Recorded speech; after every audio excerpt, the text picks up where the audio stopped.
Hey everybody! I'm gonna start my set off with an impression, because that's a thing that comedians do. I hope you like it.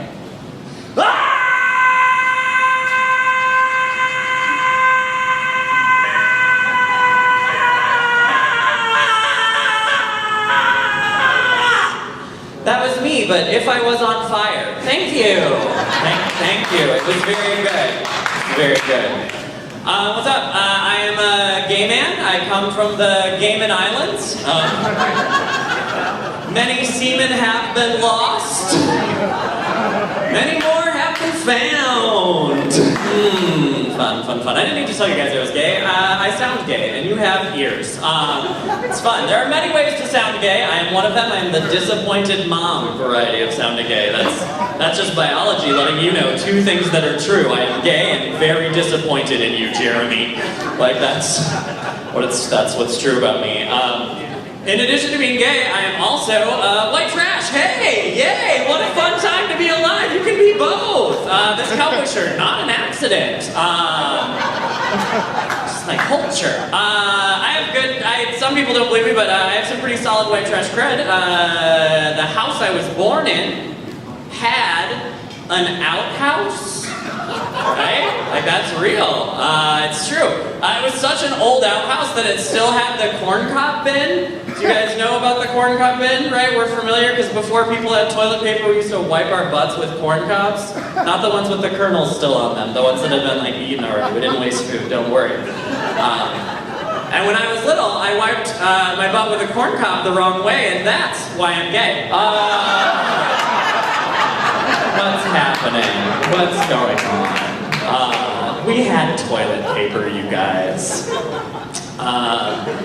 It's nice to be back in Minnesota. I was recently in Florida. If you've never been, it's a swampish hell filled with strip malls. I don't recommend going, especially for the reason I went. I went because my grandfather, the man who put the corn cobs in that outhouse, he thought it was funny. He gave me a call and he said, "Hey, I am dying. Do you want to watch?" And I was like, "I am a very good grandson. Of course I do." Oh, I'm sorry. Is this not what some of you were expecting at a comedy show? Allow me to reframe that for you. I recently got back from Florida where I got a new car! Because I inherited it. Some of you are still sad. We'll keep this reframing going. My grandparents passed away before they found out I worked as a stripper! Hey!